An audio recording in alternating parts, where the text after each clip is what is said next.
Hey everybody. All right, just wanted to give you a quick update on the market as I see it anyways. All right, so you're looking at the S&P 500 here, this chart. As you can see, the blue line here is the S&P 500 gone gangbusters, right? And these are like every moving average that you can think of, 50, 25, 100, 250, 200, 250, 200. It's above all the moving averages. So obviously it's gone crazy, right? A lot of this was fueled by, of course, AI stocks, right? The normal seven, Google, Facebook, Netflix, Apple, all the usual suspects. And then, of course, then FOMO kicks in, right? And everybody's got this fear of missing out. So everybody else jumps in. So I know if you're getting antsy because the market's going so high, and your portfolio is maybe underperforming a little bit, you just got to give me a little bit of time here. Obviously, had I known that the market was going to go on a tear, I would have gone all into the S&P 500, right? But who would have known that? And this is, again, why when we started to get into cash last year, I was trying to convince people, let's just go half into cash.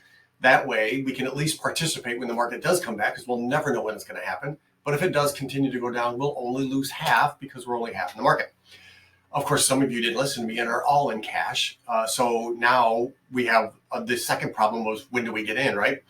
So that's a whole different animal. So for those who were half in cash and you're feeling frustrated, here's my thoughts. I never want to jump in and try to chase a market when it's going up like this. Every time I've tried to do that in the past, I get burned. It does, come down, and it comes down, of course, every time I get in. So if you look at this chart right here, I have a feeling right here is where it's going to, it might go through the limit a little bit right here. Yeah, there we go. So the S&P 4631, we're currently at S&P 4563. So what is that? 80 points. We've got to go in this market, and it might go a little bit above that, but I think that's kind of where it's going to start to correct a little bit. And then we'll get back in when it hits that bottom. And again, this is just the S&P 500. Obviously, I've got a lot of you in my recession sleeve. So we're taking advantage of defense plays and cyclicals and all that stuff that usually does good in a recession. I'm going to probably, if we don't end up being in a recession, then we'll probably slowly get out of that stuff. But technically, we had a recession last year, right? If you go by the strict definition of 2 negative GDP quarters, we had that last year. So we don't know what's going to happen, obviously, right?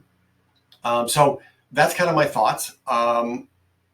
Again, holding off until we peak, and then there's going to be a correction. There's no way, well, in my opinion anyways, that we're going to just continue to go straight up. It's just not going to happen, in my opinion. So these are kind of my thoughts. Let me know what you're thinking by just replying, and we'll hash this out. But as of right now, those are my thoughts. Thanks, everybody.